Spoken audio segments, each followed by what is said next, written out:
Vamos preparar para ouvir a voz de Deus. Vamos à Bíblia, meus irmãos. Vamos abrir a Bíblia no livro de Atos dos Apóstolos, capítulo 2, versículo 42. E esta é a 8ª mensagem sobre o tema o cristianismo verdadeiro, ou o verdadeiro cristianismo, né?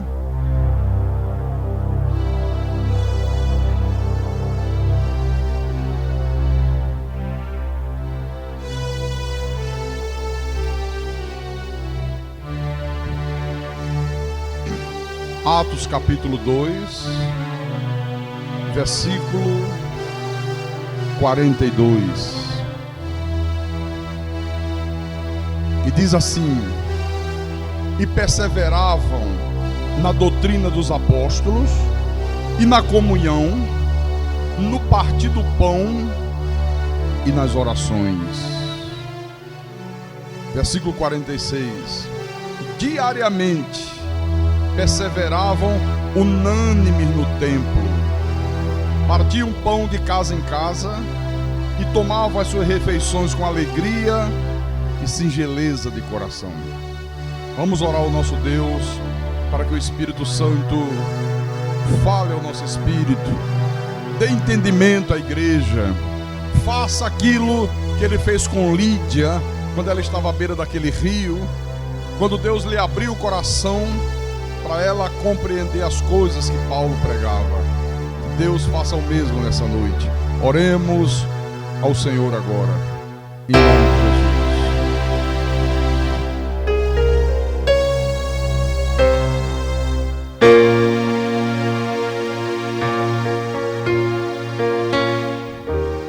Jesus. Senhor Jesus Cristo, nosso Deus e nosso Pai, nós temos perseverado dia após dia, semana após semana, mês após mês, ano após ano, na doutrina dos apóstolos.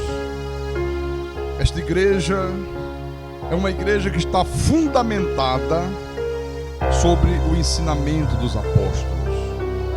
Ainda que o mundo inteiro fique contra, ainda que nós sejamos chamados de hereges, mas nós nunca vamos deixar de perseverar na verdade que o Senhor revelou aos apóstolos. Esta verdade que há 2000 anos atrás, quando ela era proclamada, alvoroçava o mundo. A Bíblia diz: aqueles que alvoroçavam o mundo, aqueles que têm transtornado o mundo, chegaram até nós. Aonde os cristãos iam e proclamavam essa verdade, causava transtorno no mundo, incomodava o mundo, tanto o mundo secular como o mundo espiritual, o mundo religioso daquele tempo. E não é diferente nos dias de hoje, Senhor. Quando a Tua palavra é pregada com verdade, ela causa transtorno, porque a Tua palavra pregada com verdade, ela cria uma divisão entre a luz e as trevas. Ela é como um divisor de águas. Ela coloca de um lado as ovelhas e do outro os cabritos. Ela desmistifica toda sorte de mentiras que tem sido pregado nesse mundo em Teu nome. Ela gera homens de vida santa. Ela gera homens segundo o coração de Deus, homens com temor reverencial. Ela gera uma igreja que verdadeiramente se torna sal da terra e luz do mundo. E que nessa noite, Senhor, nós possamos ouvir a Tua voz, nós possamos ouvir a doutrina dos apóstolos, o ensinamento dos apóstolos, que nós possamos crescer na graça e no conhecimento do Senhor. Fala à Tua igreja, fala aos Teus santos, fala aos Teus pequeninos. Usa-me como pastor que o Senhor mesmo constituiu e vocacionou. Dá-me a inspiração para que eu possa explanar a Tua palavra com verdade, porque a minha suficiência, ela vem do Senhor, o Deus Criador dos céus e da terra. E que tudo que for falado desse altar, que seja para a Tua honra, para a Tua glória, e também para o crescimento espiritual da igreja. Eu te peço, Senhor, em nome de Jesus, e que todos que creem digam amém e amém. Diga graças a Deus. Então, meus irmãos amados, minhas irmãs em Cristo, como nós já vimos nos cultos anteriores, esses cristãos aqui de Jerusalém, essas 3.000 pessoas que se converteram quando ouviram a pregação de Pedro, quando o Espírito Santo iluminou os seus olhos, abriu o entendimento, fez com que elas compreendessem a verdade de Deus, eles passaram a ter um desejo ardente de aprender a doutrina dos apóstolos. Você veja que a Bíblia diz que eles perseveravam na doutrina dos apóstolos. Não havia outro ensinamento. O único ensinamento que havia para a igreja era esse ensinamento, que é o único. Foi naquela época e continua sendo nos dias de hoje. Só que, naquele tempo, como também nos dias de hoje, o mundo naquele tempo rejeitou, e o mundo hoje continua rejeitando esse ensinamento. Olha, e vai ser sempre assim, sempre assim. Mas hoje nós temos algo novo, algo que eu considero extremamente trágico, é que esta rejeição ao ensino dos apóstolos, essa rejeição à verdade revelada de Deus, ela não está mais restrita ao mundo lá fora. Não é mais o mundo lá fora apenas que rejeita. Hoje, esta rejeição está dentro da própria igreja. Porque hoje o que não falta são pastores dizendo que o ensino não é necessário, que o importante é a pessoa ter uma experiência com Deus, que o importante é a pessoa crer em Jesus. E eu tenho batido muito nessa tecla, que não existe coisa mais monstruosa, não existe coisa mais fútil, não existe coisa mais ridícula, não existe coisa mais diabólica, mais demoníaca do que se rejeitar a doutrina dos apóstolos e dizer para uma igreja que o importante é crer em Jesus, como se pudesse crer sem ter ensinamento. Para você crer, você tem que ter ensinamento, tem que crer em alguma coisa. Dizer que não, o importante é a experiência que a pessoa teve com Deus, né? Você vê que tem gente que diz assim: olha, eu não conheço nada disso, eu só conheço da Bíblia os milagres que Jesus realizou, que Jesus curou o cego, que Jesus curou a mulher hemorrágica, que Jesus multiplicou os pães e os peixes. Só conheço isso, mas o importante é que eu tive uma experiência com Deus. Já ouviu pessoas dizer isso? O importante é a experiência que eu tive com Deus.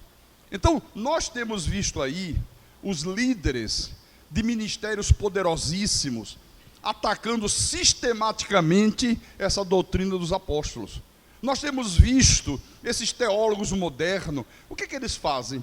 Eles simplesmente vão expondo as suas suposições, as suas teorias, as suas especulações, e se unem aos líderes das igrejas e também atacam sistematicamente e violentamente o ensino dos apóstolos, a verdade que Jesus revelou aos apóstolos.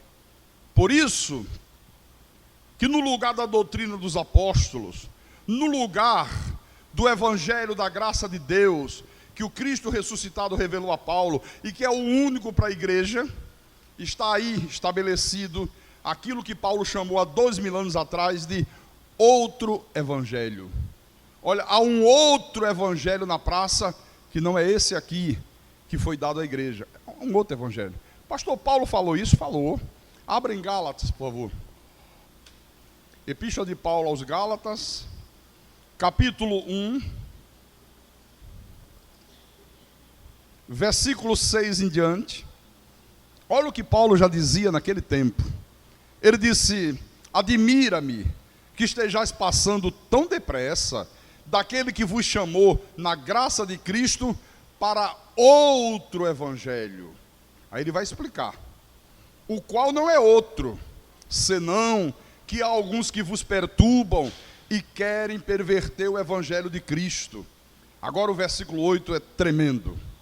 Ele diz: mas ainda que nós quem? Ele, Timóteo, Tito, ainda que nós, ou mesmo um anjo vindo do céu, vos pregue evangelho que vá além do que vos temos pregado, além daquele que ele pregava, que é o que ele recebeu do Cristo ressuscitado. Ele disse: seja anátema, seja considerado maldito, seja considerado filho do diabo. Então há um outro evangelho aí na praça, que não é esse aqui, que não é esse que os apóstolos pregaram, que não é esse que os apóstolos proclamaram, que não é esse que aqueles cristãos primitivos perseveravam nele, né? Não se afastavam dele. Aqui em 2 aos Coríntios, capítulo 11, versículo 1 em diante, olha a preocupação de Paulo com isso. Ele diz assim: quisera eu me suportasseis um pouco mais na minha loucura. Suportai-me, pois, porque zelo por vós com zelo de Deus, visto que vos tenho preparado para vos apresentar como virgem pura a um só esposo, que é Cristo. Quer dizer que a igreja, ela tem que ser como uma virgem pura. Não pode haver mistura dentro da igreja de Jesus, não pode haver paganismo, não pode haver misticismo, não pode haver doutrinas de homens, não pode haver vãs filosofia, só pode haver a verdade de Deus. E a preocupação de Paulo era essa. Ele disse: olha, a minha luta é muito grande. O zelo que eu tenho é para apresentar vocês como virgem pura a um só esposo, que é Cristo. Versículo 3. Mas ele tinha um receio. Ele disse: mas receio que assim como a serpente enganou a Eva com a sua astúcia, assim também seja corrompida a vossa mente, e se aparte da simplicidade e pureza devidas a Cristo. Se na verdade, vindo alguém, prega outro Jesus que não temos pregado, ou se aceitais espírito diferente que não tendes recebido, ou evangelho diferente que não tendes abraçado, a esse de boa mente o tolerais. Quer dizer que o receio de Paulo era que assim como a serpente enganou a Eva com astúcia, como é que a serpente enganou a Eva com astúcia? Deus havia dado uma ordem. Deixa eu mostrar, é bom mostrar, né? Nós temos o hábito de mostrar tudo, não dá para fugir disso. Não dá para... Abra aí em Gênesis, capítulo 3. Gênesis, capítulo 3. Não, vamos ler logo o capítulo 2, versículo 16. Capítulo 2, 16. E o Senhor Deus lhe deu esta ordem. Olha a ordem que Deus deu a Adão. De toda a árvore do jardim comerás livremente, de todas. Mas da árvore do conhecimento do bem e do mal não comerás, porque no dia que dela comeres, certamente morrerás.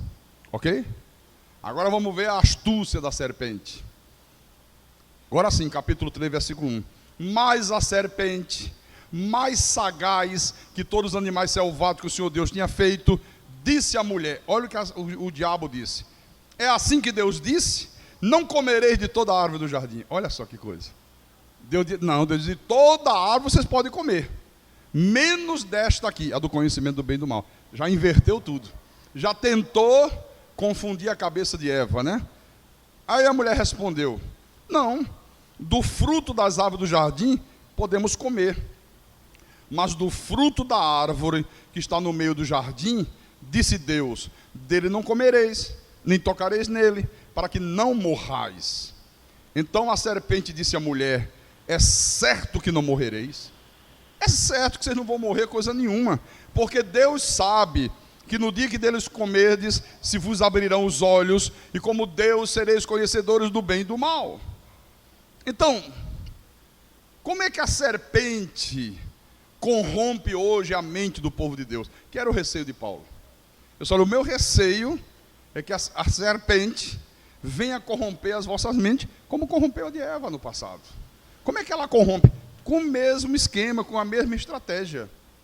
Como é que está escrito que Deus predestinou, né? Que aqueles que Deus predestinou, a esses também chamou, que tem predestinação? Não, não tem predestinação. Predestinação é que Deus sabia quem lá na frente ia usar o livre-arbítrio e aceitar Jesus. Olha como é que a serpente faz. Exatamente do mesmo jeito. Não, não é desta forma.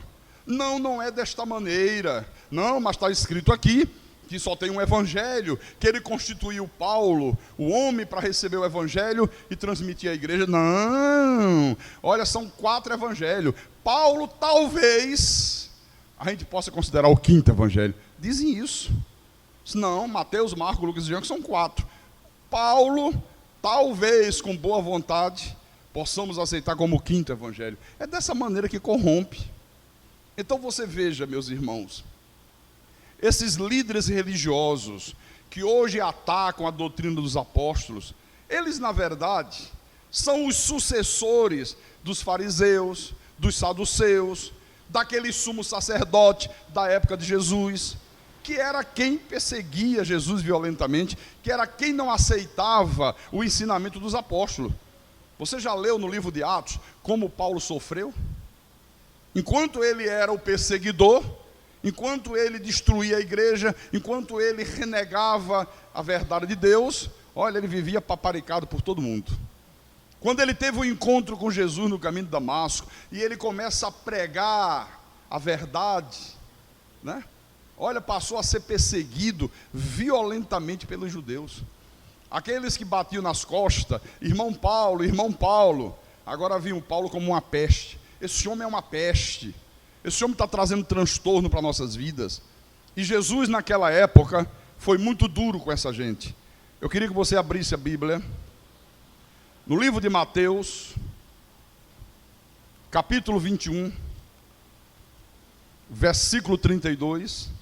E por isso eu sou tão duro com eles hoje. Tem gente que diz, pastor Carlos é muito duro. Não pode ser diferente. Tem que ser muito duro mesmo. Com quem é inimigo de Deus, com quem é inimigo da verdade. Então vamos lá. Eu falei Mateus capítulo 21, versículo 32. São palavras de Jesus. O Senhor disse assim: porque João veio a vós outros no caminho da justiça, e não acreditaste neles, ao passo que publicanos e meretrizes creram. Vós, porém, mesmo vendo isto, não vos arrependestes, afinal, para acreditar nele. Você vê, Jesus estava dizendo que havia mais esperanças para os publicanos, para o pecador, para a meretriz, para a prostituta, do que para essa gente, os fariseus, os líderes daquela época. Jesus falou, vocês não creram no que João anunciou, vocês não creram na verdade que ele proclamava, enquanto que isso, publicanos e meretrizes creram. E mesmo você vendo isso, vocês não se arrependeram para crer. Ora, o que era um fariseu naquela época e o que é um fariseu hoje? O fariseu é uma pessoa que demonstra interesse pelo ensino de Deus, mas ele nega os pontos mais importantes, os pontos mais essenciais do ensino de Deus. Então, você vê os fariseus modernos, né? Eles adoram criticar as prostitutas, eles adoram apontar o dedo para os pecadores, mas Jesus está dizendo aqui, olha, vocês são piores do que eles, vocês são muito pior do que os pecadores, vocês confiam na sua justiça própria, vocês pensam que podem se salvar a si mesmo. Não é assim que eles pensam? Não, a salvação está na mão do homem, é o homem que decide. Eles dizem que Jesus não salvou ninguém, ele diz que Jesus apenas proporcionou que o homem seja salvo. Se o homem quiser, é salvo, se o homem não quiser, não é salvo. Era isso que Jesus estava falando aqui. Vocês estão satisfeitos com a sua moralidade? O Senhor estava falando isso. Vocês acham que a santidade, a moralidade, é a pessoa não ir mais uma praia, é a mulher não usar uma calça comprida, é a mulher não usar mais um brinco, um colar, é o homem não usar mais uma bermuda? Vocês acham que isso aí é o suficiente e vocês estão muito satisfeitos com isso? Jesus estava dizendo, e quando eu digo para vocês que o homem não tem livre-arbítrio, quando eu digo para vocês que a salvação é por graça, que eu sou o Deus soberano, vocês me rejeitam e vocês me odeiam. Acontecia isso naquela época e continua acontecendo hoje. Então olha que coisa dura. A maior esperança para os bêbados lá fora, para os drogados, para as prostitutas, para as pessoas que estão na sarjeta do pecado, do que para essa gente que rejeita a verdade de Deus, que combate a verdade divina. Isso aqui é muito duro, não é? Aqueles que negam a verdade da Bíblia Sagrada. Então essa gente, o que é que eles fazem? Eles ficam apenas, irmão, catando, sabe? Escolhendo na Bíblia aquilo que agrada a eles, aquilo que é conveniente para eles, e rejeitam os pontos principais da doutrina. Rejeitam a predestinação, rejeitam a soberania de Deus, rejeitam a segurança eterna da salvação. 99% do povo de Deus não acredita que salva uma vez, salva para sempre, porque são ensinados que a salvação se perde. Chamam Jesus de mentiroso, né? Por isso que hoje, irmãos, nós estamos vivendo um tempo muito semelhante ao que aconteceu na época dos juízes de Israel, na época do Velho Testamento. Qual é a semelhança, pastor? Vou mostrar. Vamos lá no Velho Testamento, livro de Juízes, capítulo 17, versículo 6. Isto aqui é uma síntese do que estava acontecendo naquela época. Então diz assim: naqueles dias não havia rei em Israel, cada qual fazia o que achava mais reto. Olha, é isso que está acontecendo nos dias de hoje. Não há uma autoridade. A Bíblia é a única regra de fé e prática. A única autoridade que nós temos para qualquer assunto é a Bíblia. Então hoje não há essa autoridade, não existe um padrão, né? Cada um faz aquilo que acha certo.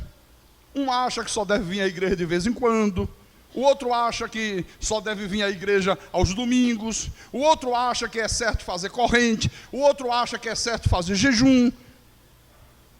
Não é assim que nós estamos vivendo? Cada um faz aquilo que acha que é certo. Você vê que tudo passa a ser apenas uma questão de opinião de cada um. Passou a ser isso que nós estamos vendo. A Bíblia, que é a nossa única autoridade, a única e exclusiva regra de fé, tem sido jogada na lata do lixo. Hoje virou uma bagunça. E ele ainda diz assim: não, é que cada um tem uma revelação diferente. Não é que cada um interpreta a Bíblia à sua maneira. Não, senhor. Isso aqui não é casa da Noca, não. Isso aqui não é casa de Noca. Isso aqui é a palavra de Deus. O mesmo que revelou, interpretou. A Bíblia já está interpretada. As Escrituras interpretam as Escrituras. Então, um tem uma opinião, outro tem outra opinião. E então, cada um acha que pode fazer aquilo que lhe dá na telha. Não, eu posso fazer o que Deus está falando comigo. Quer dizer, tudo se torna uma coisa inteiramente relativa. A opinião de uma pessoa passa a ser tão boa como a opinião de outra lá. Tudo nivelado. Não, tudo é de Deus. Não, ali é de Deus. Não, mas ali está fazendo corrente. Não, é porque Deus deu direção a eles para fazer corrente. Não, ali o outro está mandando o povo comer enxofre. Bota enxofre, derrete na água e toma, bebe. E diz que cura. Não, é de Deus também. É porque já é a direção que Deus deu para eles. Beber enxofre. É isso que nós estamos vivendo, irmãos. Então, não há autoridade nenhuma. Por isso que as pessoas estão aí completamente baratinadas. Elas não sabem qual é o padrão que tem que seguir. Mas a verdade é que só existe um padrão para o povo de Deus seguir. E esse padrão é esse aqui, ó. A doutrina dos apóstolos, o ensino dos apóstolos, que é um ensino eterno, que é um ensino imutável. Então, é preciso se ter muito cuidado, porque, irmãos, vão ter pessoas querendo refutar o ensino dos apóstolos. Você sempre vai encontrar pessoas querendo refutar essa doutrina dos apóstolos. Você veja, Paulo, ele sempre ensinou a igreja sobre a ressurreição de Jesus, né? Sempre. Ele sempre falou sobre a ressurreição de Jesus dos mortos. Mas você quer saber de uma coisa? Na igreja dos Coríntios, uma igreja que foi ensinada pelo maior dos apóstolos, começou a ter pessoas dentro dessa igreja que estavam dizendo que não havia ressurreição, que estavam dizendo que não acreditavam na ressurreição dentre os mortos, que não acreditavam que Jesus tivesse ressuscitado. Então ele dizia assim: não, nós cremos em Jesus, Nós cremos na sua palavra, mas nós não cremos que ele ressuscitou fisicamente. Isso aí nós não cremos. Paulo teve que combater isso. Pastor teve isso? Teve.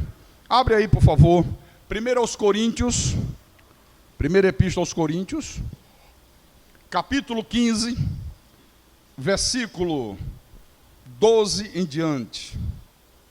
Então ele diz assim, preste atenção nas palavras de Paulo. Ora, se é corrente pregasse que Cristo ressuscitou dentre os mortos, como, pois, afirma alguns dentre vós que não há ressurreição de mortos? Ele está dizendo, se é normal se pregar que Jesus ressuscitou, a igreja está fundamentada nesse ponto vital, que é a ressurreição de Jesus. Como é que alguns de vocês estão dizendo que não há ressurreição de mortos? E se não há ressurreição de mortos, então Cristo não ressuscitou. E se Cristo não ressuscitou, é vã a nossa pregação, é vã a vossa fé. E somos tidos por falsa testemunha de Deus, porque temos asseverado contra Deus que ele ressuscitou a Cristo, ao qual ele não ressuscitou, se é certo que os mortos não ressuscitam. Por quê? Se os mortos não ressuscitam, também Cristo não ressuscitou. E se Cristo não ressuscitou, é vã a vossa fé, e ainda permanecei nos vossos pecados. Forte demais isso aí, né? Olha isso há 2000 anos atrás, hein? E estava falando só de ressurreição. Só de ressurreição. E já tinha gente na igreja, não acredito em ressurreição, acredito em Jesus, eu acredito em tudo, menos em ressurreição. Não tem gente que diz assim, não, olha, eu creio em tudo, predestinação não creio. Não, eu creio em tudo. Agora que o homem não tem livre-arbítrio, isso aí não desce pela minha garganta. É bom descer. Porque se não descer, você não é filho de Deus. Não é ovelha. Jesus disse, as minhas ovelhas ouvem a minha voz, eu as conheço e elas me seguem. Mais adiante, no versículo 33, eu passei minha vida toda pregando livre-arbítrio, mas no dia que Deus iluminou meus olhos e mostrou que isso era uma mentira, olha, não tive dúvidas. Não tive dúvida nenhuma. Versículo 33. Agora ele diz, não vos enganeis, as más conversações corrompem os bons costumes. Você vê? Cuidado com o que você conversa com as pessoas. Às vezes você começa a conversar e vem um com uma ideia estranha, vem outro com outra ideia diferente. O irmão hoje ligou para mim e disse assim, pastor, hoje não, faz uns 3 dias. Olha, eu passei um e-mail para o senhor, dá para o senhor me responder? Porque uma hora eu creio na predestinação, outra hora eu já não creio mais nada. Eu digo, como é que é isso aí, rapaz? Eu disse, não, quando eu ouço o senhor pregar, eu creio. Eu leio na Bíblia, mas mandaram para mim um artigo escrito pelo pastor Ricardo Gondim, que foi pastor em 1989, na década de 80, né? Aqui em Fortaleza, na igreja Bethesda, ele hoje está em São Paulo. Ele mostra lá que não tem predestinação, que predestinação é heresia, e eu vou responder na rádio. O artigo já está nas minhas mãos, o artigo. Então, olha, as más conversações corrompem os bons costumes. Porque hoje você tem pessoas aí dizendo que creem em Jesus, que creem na palavra de Deus, mas não creem que Jesus é o único e soberano Deus. Não, eu creio numa trindade de 3 pessoas. Não creem naquilo que está escrito na Bíblia, que o Senhor Jesus morreu só em favor daqueles que Ele predestinou para a salvação. Não, Jesus morreu por toda a humanidade. Mas não é isso que está aqui na Bíblia. Não creem que ele derrotou o diabo. Não creem que ele colocou os demônios em algemas eternas. Foi a nossa aula de ontem do seminário. Não acreditam. Não é assim não. Mas está aqui na Bíblia, irmão. Não está na Bíblia, mas não é bem assim. Então é bem assado. Não acreditam que das mãos de Jesus ninguém pode nos arrebatar mais, irmãos. Chamam Jesus de mentiroso, quer ver? Vamos lá em João. Eu amo essa passagem aqui, sabia? Isso me dá uma segurança, isso me dá uma paz, meu irmão, isso me dá uma certeza de vida eterna. João capítulo 10, versículo 27 e 28. Então Jesus disse assim: as minhas ovelhas ouvem a minha voz, eu as conheço, e elas têm livre-arbítrio e decidem se me segue ou não me segue. É isso que está aí na Bíblia? Não, ele foi imperativo. E elas me seguem. Seguem ou não seguem? Seguem. Aí no versículo 28, o Senhor disse: eu lhes dou a vida eterna. O que ele te deu? Vida eterna ou passageira? Vida eterna. O que significa eterna? Para sempre, sem fim. Foi essa vida que ele te imputou, ora bolas. Eu lhes dou a vida eterna. Jamais perecerão. Não, mas se pecar, vai para o inferno. Jamais perecerão. Senhor, o irmão fulano pecou. E quem não peca? O cristão, ele não vive na prática do pecado. Habitual, repetida, constante. Mas ele peca, eventualmente ele peca. Ou alguém aqui não peca? Tem algum santarrão aqui? Ah, pensei que tivesse. Mas Senhor, quer dizer que mesmo pecando, se pecar, eu punirei com vara as suas transgressões, com açoites a sua iniquidade, mas jamais retirarei dele a minha bondade, nem desmentirei a minha fidelidade. Salmo 89. Diga, jamais perecerão. E ninguém as arrebatará da minha mão, Jesus disse. Ninguém. Ah, pastor, é porque o senhor não conhece o pastor presidente, não sei de quê, não sei de quê, não sei de quê. Ele é poderoso, ele vai lá e arranca mesmo. Olha, cheio de pastores mandão, com essa mania de dizer que o povo vai para o inferno, sabe? Rasga um cartão de membro, diz para a pessoa: você está condenada a partir de hoje. Aí a pessoa sai desorientada da igreja, achando que perdeu salvação. Às vezes uma ovelhinha que o Senhor trouxe, tirou das trevas, tirou da macumba, tirou da idolatria, tirou do vício, da prostituição, das drogas, do alcoolismo, do cigarro. Aí o Senhor traz a ovelha, ela ouve a palavra, ela crê. Aí o sujeito diz assim: mas aqui na igreja, mulher não pode mais cortar o cabelo, tem que ficar o cabelo comprido. Aí um dia a irmã pega e apara as pontas da franja. Ela nem corta, só apara, dá uma paradinha, estava muito grande. Aí alguém vê, corre lá: pastor, a irmã fulana aparou as franjas do cabelo. O quê? Venha cá, suba aqui no altar. Vocês estão vendo? Essa pecadora, essa desobediente, cortou o cabelo, olha, está excluída da igreja. É assim ou não é assim? Pastor suspendeu o cara 3 meses. Pastor, 90 dias na frente de todo mundo, porque o rapaz estava jogando futebol, Quem devia ser expulso era ele. Entendeu? Eles não creem nisto aqui. Chamam Jesus de mentiroso. Hebreus capítulo 2. Hebreus capítulo 2, versículo 14. Olha o que diz aqui a palavra. Nós vimos ontem aqui na aula, não foi? Visto, pois, que os filhos têm participação comum de carne e sangue, destes também ele igualmente participou. Quer dizer que, olha, assim como os filhos de Deus, todos têm que um dia participar de carne e sangue. E aí mostra a pré-existência. Antes de participar de carne e sangue, você já era filho. A tua verdadeira identidade é de um espírito criado nos céus, à imagem e semelhança de Deus.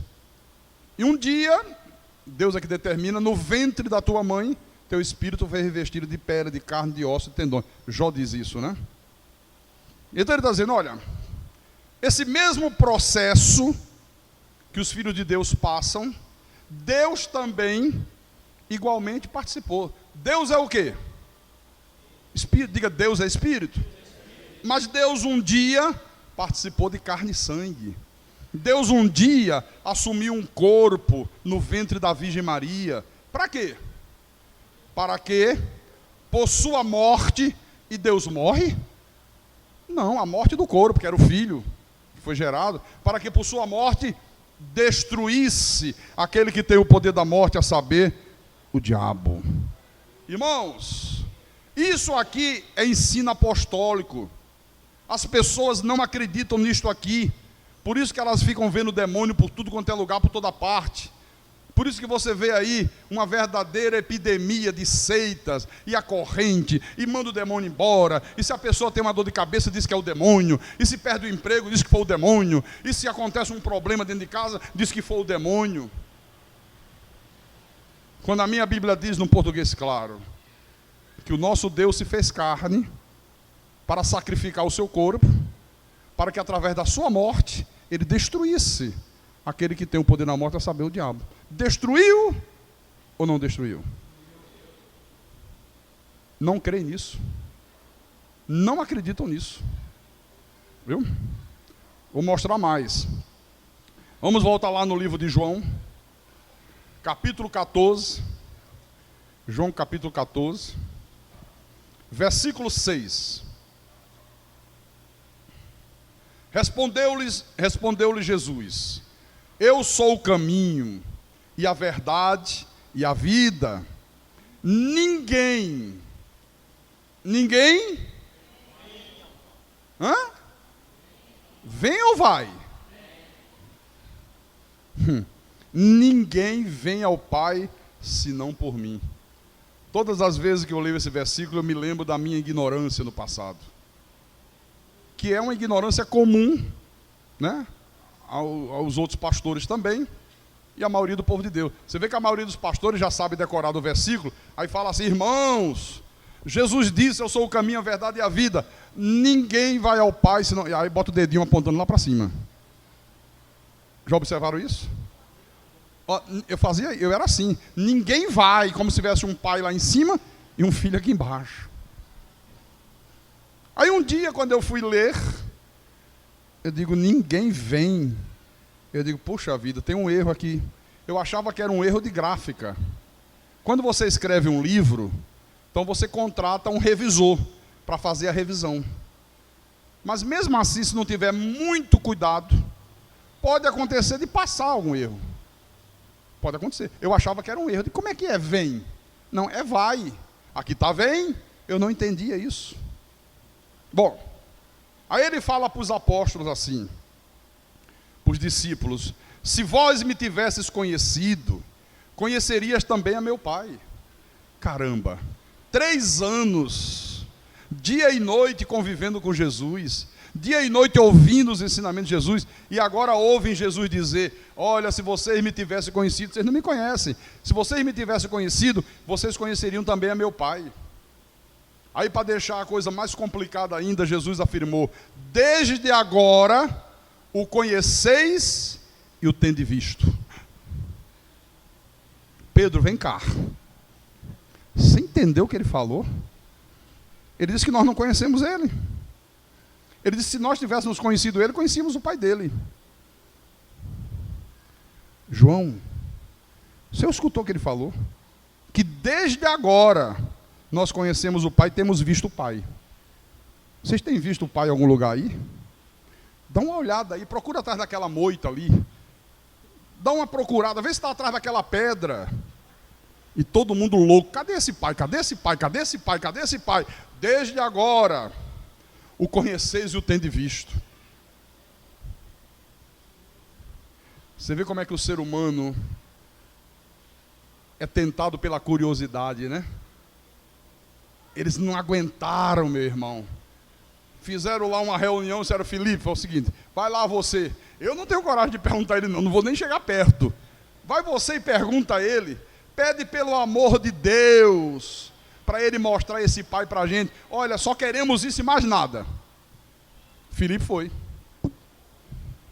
E Filipe chegou lá, versículo 8, e disse: Senhor, mostra-nos o Pai, e isso nos basta.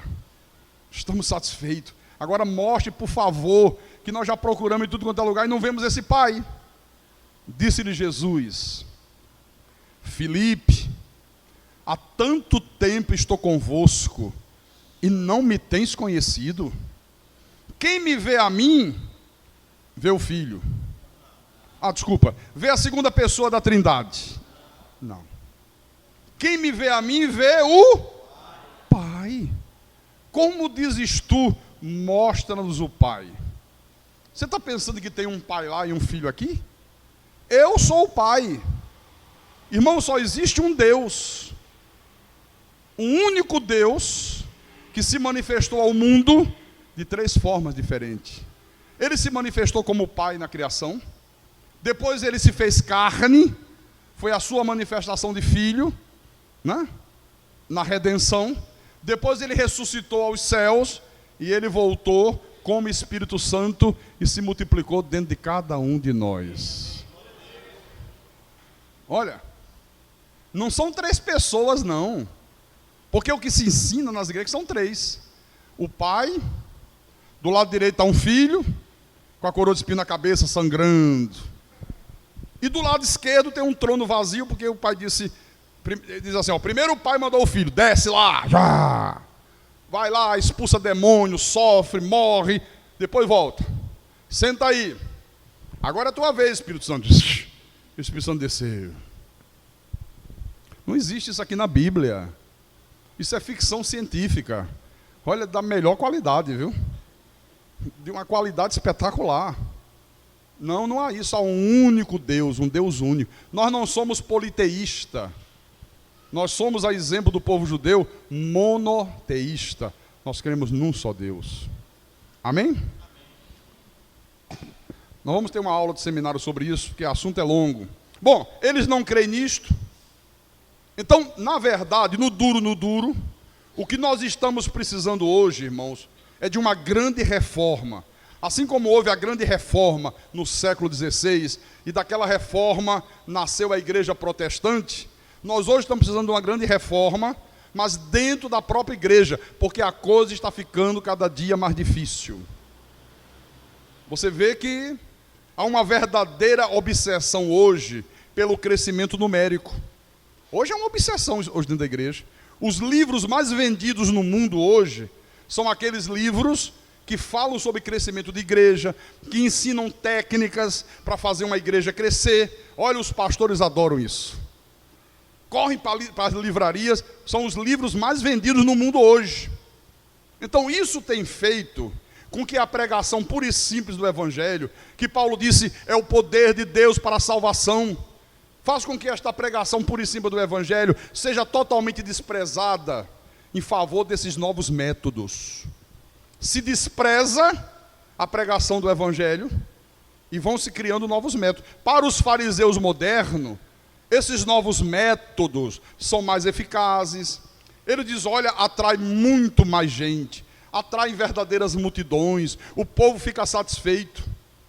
Por isso que você vê aí, fazendo campanha de 12 semanas, você liga uma televisão, está o sujeito lá, vamos fazer a sexta-feira da unção, nós vamos ungir, a segunda-feira da corrente dos empresários, nós vamos distribuir a chave da vitória.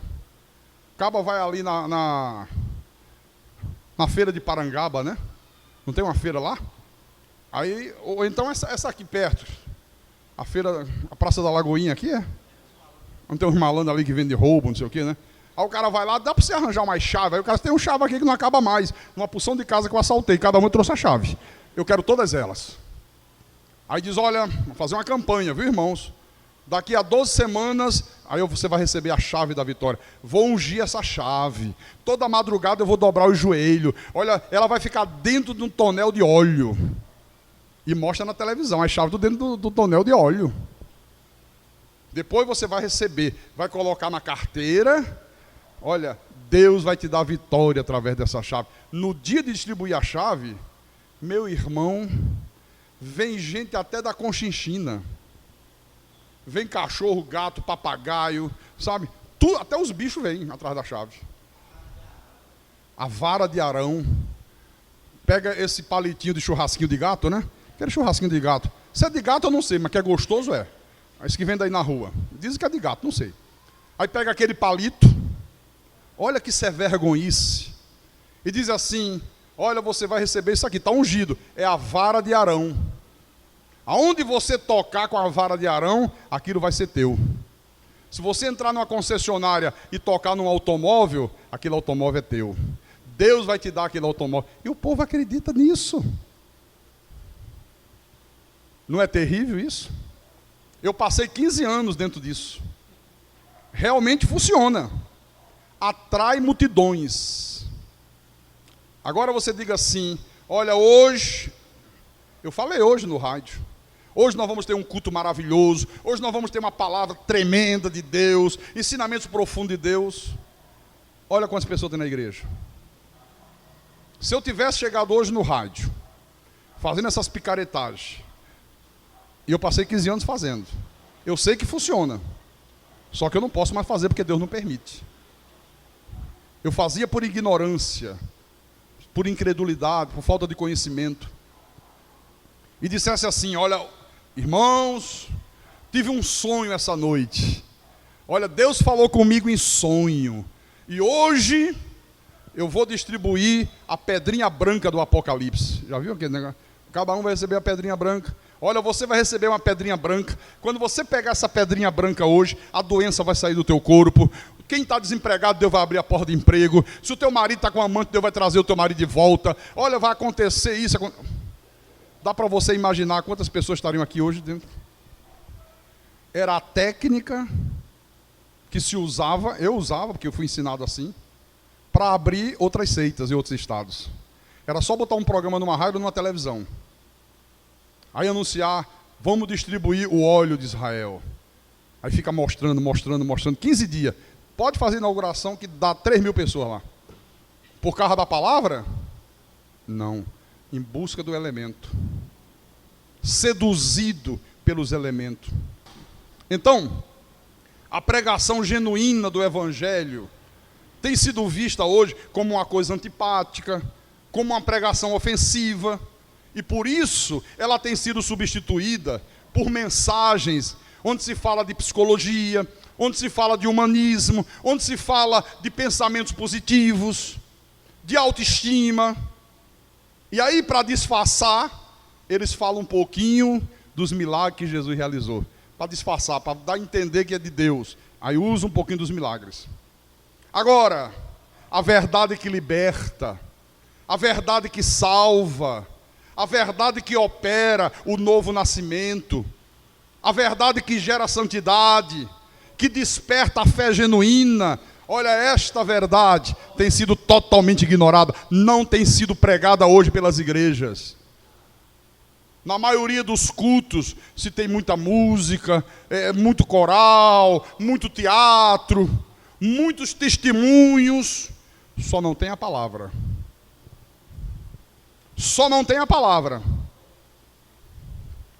Infelizmente, por aquilo que nós temos visto aí todos os dias, parece não haver limites, meus irmãos, para o que esses líderes religiosos estão fazendo, com a única finalidade de atrair multidões para o templo. Parece que não tem mais limite.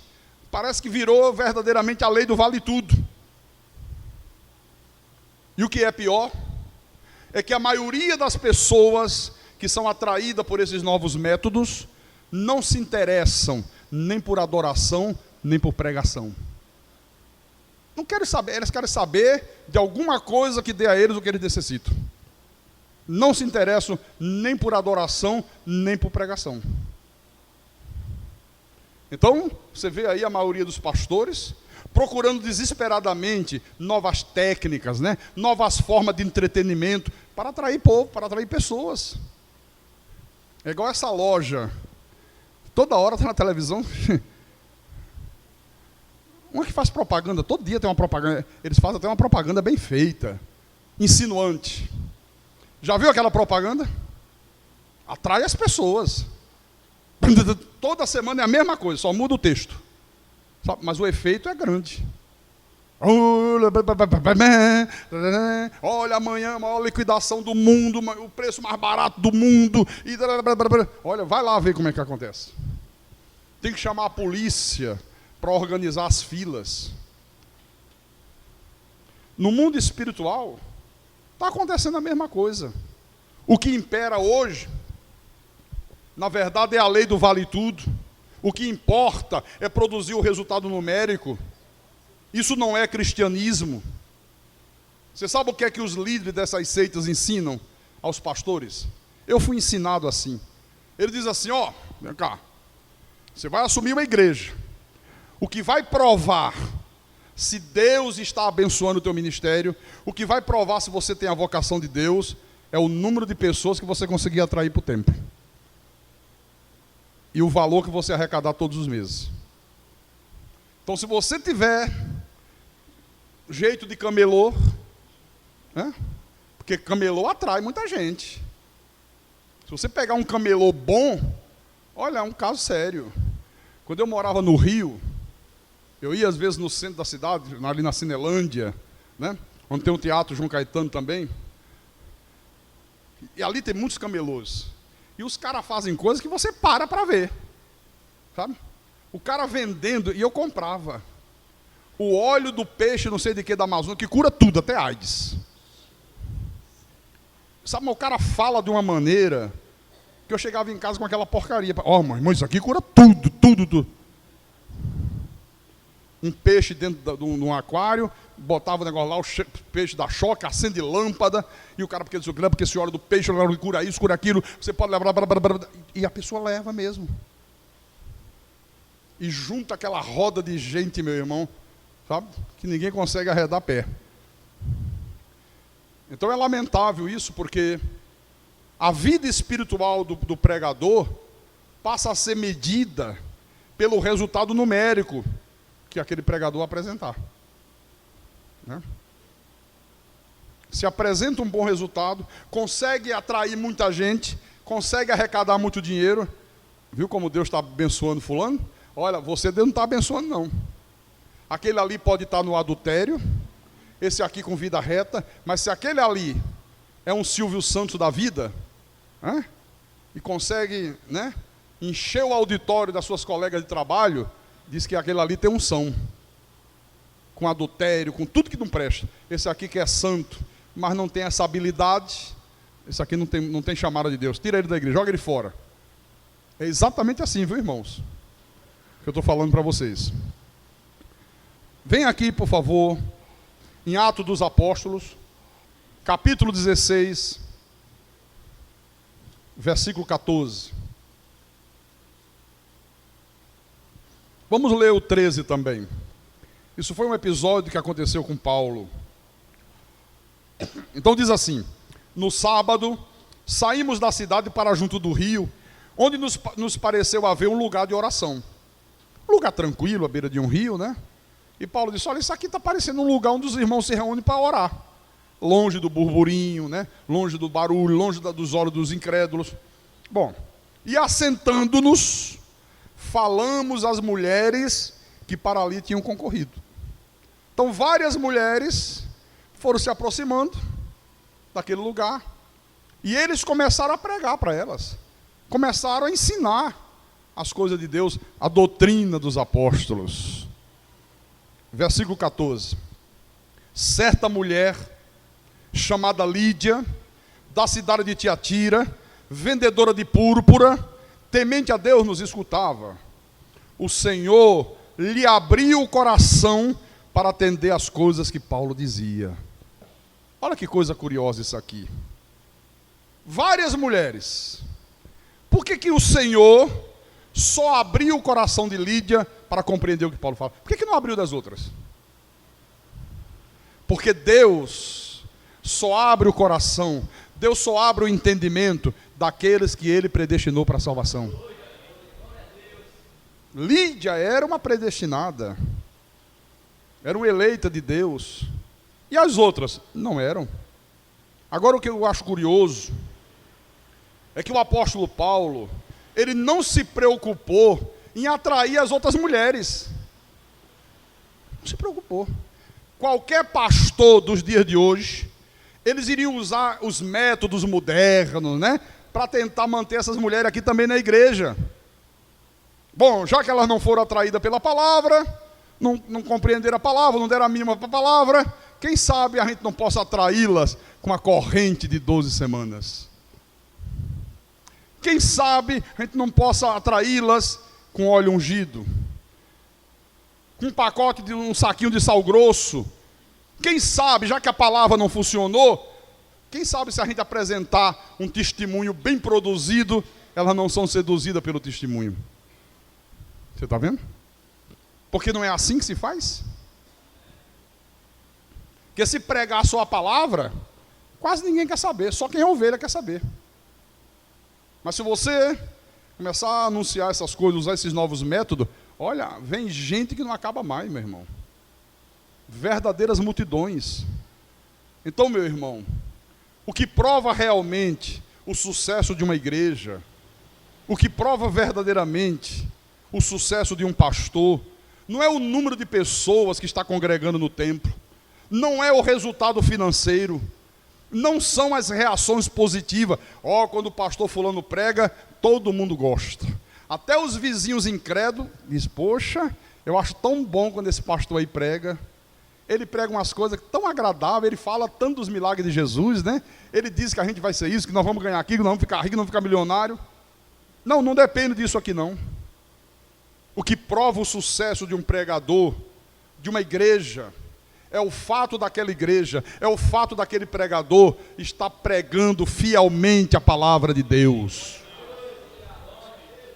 O verdadeiro sucesso de um ministério não é a prosperidade, não é o poder que aquele ministério tem, não é a popularidade do pastor, ou qualquer outro conceito de sucesso que os homens apresentam.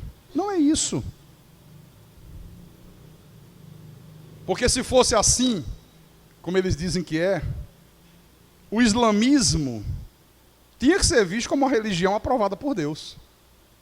Gigantesca, poderosa, rica, assombra o mundo inteiro tem medo do Islã. O mundo todo tem dinheiro para perturbar o mundo inteiro, para fazer terrorismo. Teria que dizer que era de Deus, isso aqui é de Deus, é de Deus.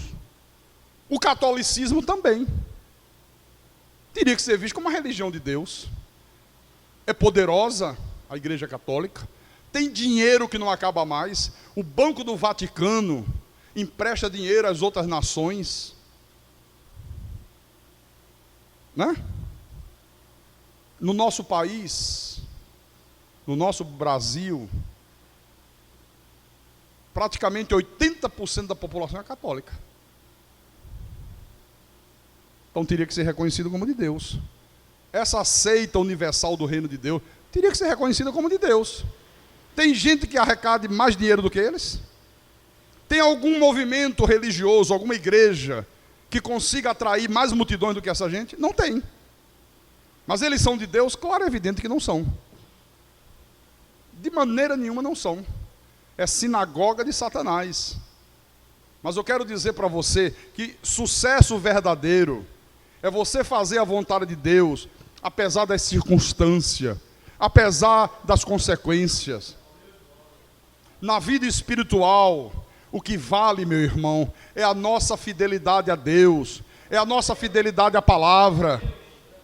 Quando o pastor estiver diante do Senhor Jesus Cristo, ele não vai ouvir o Senhor Jesus dizer, muito bem, servo bom e bem-sucedido.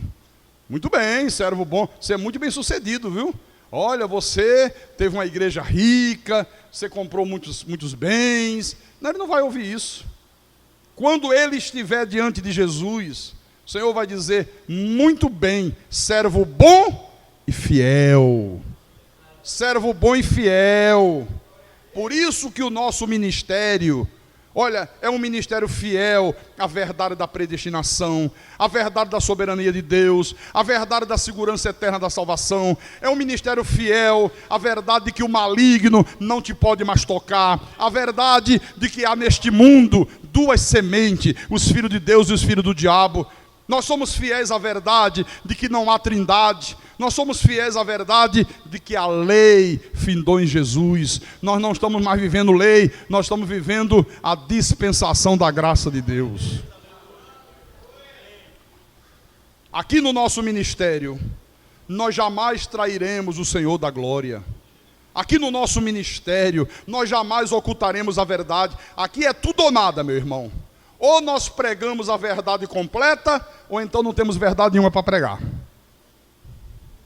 Porque só a verdade liberta, só a verdade salva, só a verdade regenera, só a verdade santifica. Você sabe o que é que Paulo falou à igreja de Éfeso? Vou mostrar.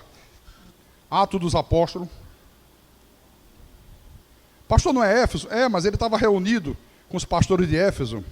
Atos capítulo 20. Ele reuniu os pastores dessa igreja. Ele faz uma pregação tremenda. Então, no capítulo 20, versículo 26 e 27, Paulo diz para ele: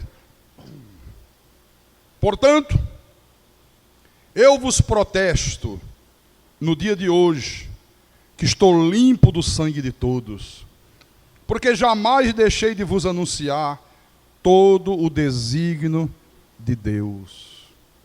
Olha, por não anunciarem todo o desígnio de Deus, toda a verdade de Deus, é que a igreja hoje está uma igreja tão decadente, uma igreja tão carente de santos, porque não anuncia-se todo o desígnio de Deus.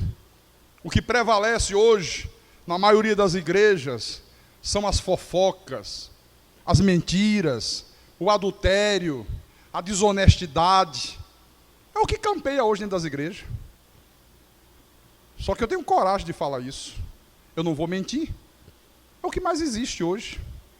Um local onde devia ser a maior reunião de santos, não tem sido. Muita dissimulação. Olha, irmãos, só a proclamação de todo o desígnio de Deus pode produzir pessoas de vida santa, pessoas de uma fé genuína, pessoas que têm um temor reverencial, pessoas verdadeiramente cheias do Espírito Santo. Só o Evangelho da graça de Deus é capaz de produzir igrejas que conheçam a verdade, que estejam bem instruídas, sabe, em todo o desígnio de Deus, nas coisas do Pai. Só o Evangelho da graça. Porque qual é o conhecimento que a maioria dos crentes hoje tem? Praticamente nenhum. Eles conhecem os milagres que Jesus realizou, eles conhecem que o mar vermelho se abriu, eles conhecem que a água jorrou da rocha, nada mais. Você fala de dispensação, ninguém sabe o que é dispensação. Pergunta a um crente, o que é os desígnios de Deus? Não sabe. Fala da soberania de Deus? Não sabem. Não sabe de nada. Esses cristãos aqui de Jerusalém, eles fundamentavam a sua fé na doutrina dos apóstolos. Olha, conseguir afastar um desses cristãos aqui das suas convicções bíblicas era tão impossível como você alterar a lei da gravidade. Não conseguia afastar. Quem é da graça de Deus, quem é verdadeiramente cortado pela graça de Deus, olha, tem que ser como esses irmãos aqui de Jerusalém. Quem é da graça de Deus tem a sua fé fundamentada em quê? Na doutrina dos apóstolos. Ninguém consegue afastá-lo das suas convicções bíblicas, se a pessoa é realmente convertida ao Evangelho da graça. Quem não é da graça de Deus não tem convicção de nada. A maioria dos nossos irmãos da lei não tem convicção nem da sua salvação. Você pergunta para o irmão tem certeza que está salvo? Veja bem, pastor. Não, responde, irmão. Até esse minuto agora eu tenho. Mas daqui a um minuto eu não sei, porque o diabo está aí mesmo, né? De repente ele apronta uma comigo, perdi minha salvação. Não tem convicção disso. Você quer ver uma coisa? Quantos de vocês aqui, que estão hoje aqui nessa noite, antes não tinha certeza de que salva a vez, salva para sempre? Eu sou o primeiro a levantar a mão. Eu não tinha certeza. Não tinha. Muito bem, baixa. Quantos de vocês agora têm uma convicção inabalável de que salvo uma vez, salvo para sempre? Levante a mão. Aleluia. Alguém consegue te afastar dessa convicção hoje? Pode vir quem for. Pode juntar todos os teólogos do mundo para mostrar a você que salvação se perde. Você vai dar uma aula a ele. Você vai dizer, não senhor garoto, você está redondamente enganado, querido. Sim, ainda vai zombar do cara. Você está chamando o meu Jesus de mentiroso, rapaz. Aí o cara já vai tremer nas bases. É porque quem é da graça de Deus é abusado, no bom sentido. É ousado. Então? É. Então quem não é da graça de Deus, um dia crê numa coisa, outro dia já crê em outra, um dia está numa igreja, outro dia está na outra igreja, não tem convicção de nada. Absolutamente de nada.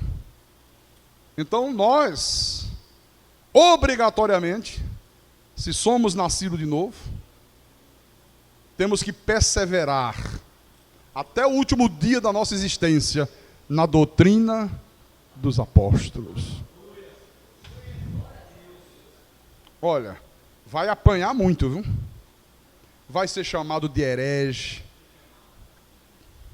Se você veio de uma igreja da lei, onde você era abraçado por todo mundo, a partir do momento que você perseverar nessa verdade, todos os antigos irmãos viram as cordas para você. Vão, aí, ó. Olha o que é que o pastor Márcio está falando. Qual era a igreja que você frequentava? Igreja Evangélica Nova Aliança em Cristo. Bom. De Nova Aliança não tem nada, né? Olha aí. Olha aí, ó. Quantos anos tem, Márcio, que você está aqui? 6 anos, né? Tem 6 anos, hein? Que ele foi cortado por essa palavra de graça. E combatia. O pai dele frequentava aqui, mostrava para ele, levava os meus livros e disse, heresia, isso é o diabo. E o pai dele, vai lendo, leia, me mostra que é o diabo. Até que Deus, abriu os olhos dele. 6 anos. Se foi visitar a mãe dele, a fama que ele tem lá, espalhada pelos irmãos da antiga igreja, é que ele caiu na fé, é um bêbado, viciado em bebida. Ah, caiu na fé, hoje vive bebendo por aí. Sabe por que eles fazem isso? Para ninguém vir conferir. Peraí, o que tirou ele daqui? O que ele ouviu de tão importante que aqui não tem? Aí a turma joga pesado mesmo, viu? Então você tem que estar preparado para isso. Tem que estar preparado porque não é fácil. Amém, irmãos? Amém. Domingo a gente prossegue de manhã. Porque quem tem ouvidos, ouça o que o Espírito falou à igreja nessa noite, em nome de Jesus Cristo, para a glória do Deus Todo-Poderoso. Aleluia! Bem forte, para a glória de Deus. Aleluia, aleluia, aleluia, aleluia. Vamos ficar de pé. Fique de pé toda a igreja, todo o povo de Deus.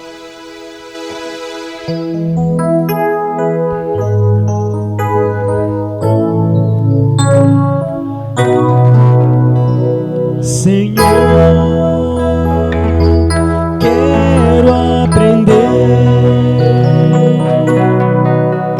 a viver constantemente nos teus átrios, para contemplar tua beleza, e diante do teu trono me prostrar. Senhor, molda em mim o espírito de verdadeiro adorador, que te conheça na intimidade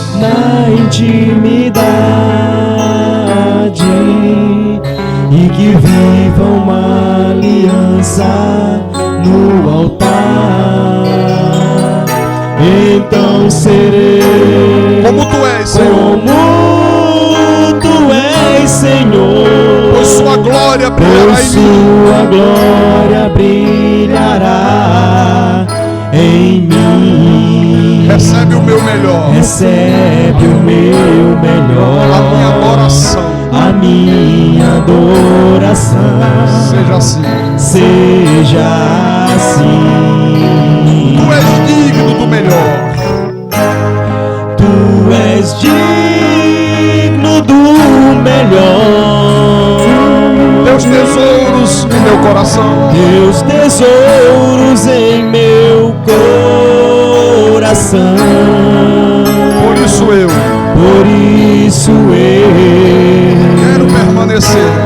quero permanecer nos teus átrios, Senhor.